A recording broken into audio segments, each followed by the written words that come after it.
Бүгүнкү берүүбүз дарыгер Болот Иманов тууралуу болмокчу. Болот Иманов 40 жылдан бери оор абалда келген бейтаптарга жардам берип келет.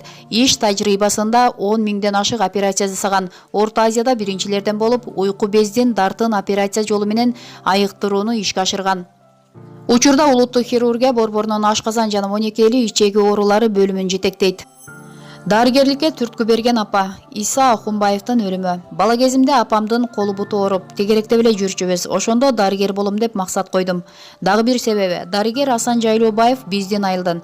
Ал келгенде жердештер кадырлап тосуп алчу. 10 класста окуп жүргөндө белгилүү хирург Иса Ахунбаев автокырсыктан каза тапты. Бул окуя ого бетер түрткү берип, медициналык институтка тапшырып калдым. Чолпон Атадагы бейтапканада 3 жыл медага катары эмгектендим. Келгендин баарын үзгүлтүксүз кабыл ала берчүмүн. Кесиптештер боке, өзүң тейлей бер дешчү. Хирургияда оору дааны аныкталып, бейтаптар так дарыланып чыгат. Терапевт адистериндей өнөкөт оорулар менен алектенбейбиз. Хирургия мага ушунусу менен жакты. Клиникалык ординатураны хирург Мамбет Мамакеевдин кафедрасынан өттүм. 24 жашымда ашказан жана 12 ичеги бөлүмүнүн башчысы болуп дайындалдым. 16 жыл устатым Мамакеевдин жардамчысы болдум. Ал киши хирургиянын сырларын гана эмес, адамга кандай мамиле кылышты да үйрөттү. Совет убагындагы студенттик күндөр, изденүү, билим. Мектепти жакшы окугам. Окуу жайдан орус тилинен кыйналдык. Экзамендерге түндөп окуп, тапшырмаларды ырча жаттап жооп берчүбүз. Биринчи жолу 3 алганда арданы ыйлагам. Бирок медицина боюнча сабактарга келгенде кыргыз балдар көзүбүздү жумуп алып айтып берчүбүз. Биздин убакта студенттер кесипке абдан кызыкчу. Ачыгын айтсам, азыр жаш адистерге ишене бербейм. Биз ординатураны акысыз окучубуз. Тескерисинче бизге мамлекет төлөп берчү. Эсимде, бейтапканада үйрөнөм деп кечке жүрө берчүмүн. Дарыгерлер үйүңө барбайсыңбы деп урушчу. Үйгө барганда адамдын органдарын элестетип, дорожкаларды кескилеп, колумду көндүрчүмүн. Жубайым абдан түшүнүктүү чыгып, ишиме колдоо көрсөттү. Оорулууларга шыпа болгон жана таң калган учур. Мен Орто Азияда биринчи жолу уйку безинин дартын хирургиялык жол менен дарылоону изилдеп, диссертация жактагам. 1996 жылы бул илдеттин өлүм көрсөткүчү 60-70% эле. Устатым Мамбет Мамакеев Болот муну менен күрөшүүнү колго албасаң болбойт деди. Күнү түн дебей отуруп 3 жыл убактыбызды сарптадык. 2000 жылдары өлүм көрсөткүчү 18%га түштү. Андан кийин республиканын бардык аймактарында менин ыкмамды колдоно башташты. Учурда каза болгондордун саны 7% гана түзөт.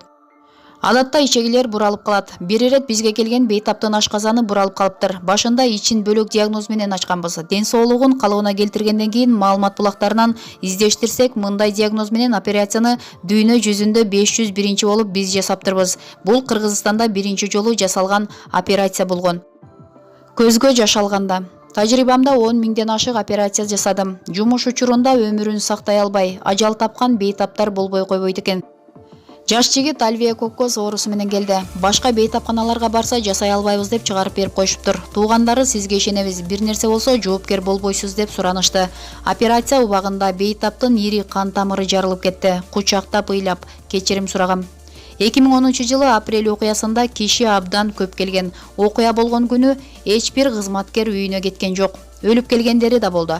Жалпысынан 80дей операция жасадык. Ошондо бир жаш бала сол жак өпкөсүнө ок жеп операция жасаткан. Анда не кылып жүрдүң деп сурасам, кызыгып карап тургам деп жооп берди.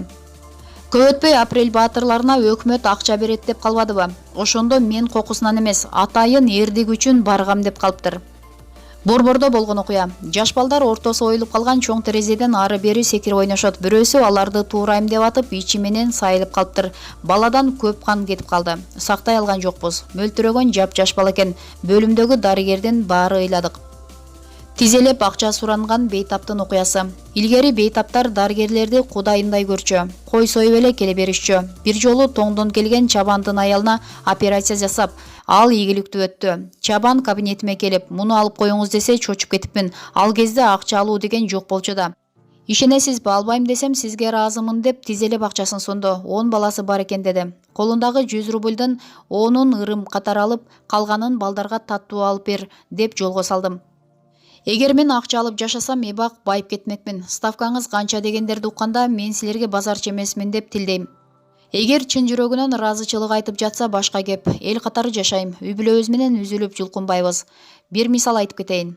Мен го айылдыкмын. Жубайым башкарманын кызы болчу. Убагында кайнатам биздин батирлеп жүргөнүбүзгө карабай үй алып бергенге жардамдашкан эмес. Атам айылдан алма жүктөп, акысына орустун бир кичинекей бөлмөсүн сатып алганбыз. Ал урап түшкөндө мамлекеттен үй беришкен. Өзүм жумшак адаммын.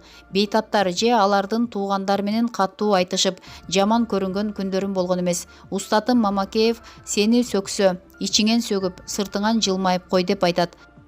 Дарыгер Болот Иманов ашказан, ичеги карын оорулары менен кайрылган жаштардын саны арбын экендигин белгилеп, негизги себебин тамак ашка кош көңүл мамиле жасагандары менен байланыштырат.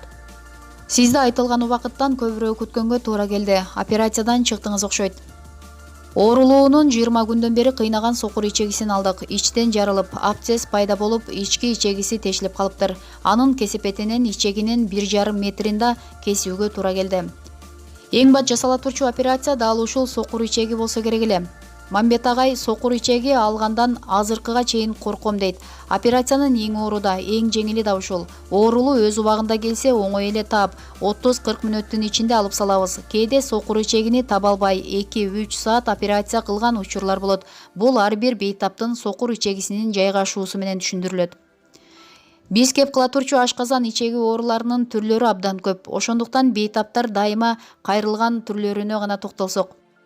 Акыркы жылдары ашказан оорулары арбып баратат. Алардын бири ашказан жарасы. Биз өзгөчө кырдаалдагы хирургия болгондон кийин бейтаптар кан кусуп, ичинен кан кетип, жаны көзүнө көрүнүп келишет. Ашказан жарасынын канын токтотуу да оңой эмес. Абалы оорулорду жандандыруу бөлүмүнө жаткырып, колдон келген жардамды көрсөтөбүз. Адатта жара уйку бездин жанына өсүп кеткенде тынчтык бербей калат. Акыркы кадам катары операция кылып, жараны кесип салабыз же ашказандын 3/1 бөлүгүн алып салууга туура келет. Ашказандын жарасы бейтапка билинбей жүрө берет да ракка айланып кетиши мүмкүн. Операцияга макул болбогон бейтаптын туугандарын чакыртабыз. Ал эми 12 эли ичегинин жарасы канаганда токтотууга мүмкүнчүлүк бар. Кээде жаралар жарылганда ашказан же 2 эли ичегидеги зилдер башка органдарга тарап кетет.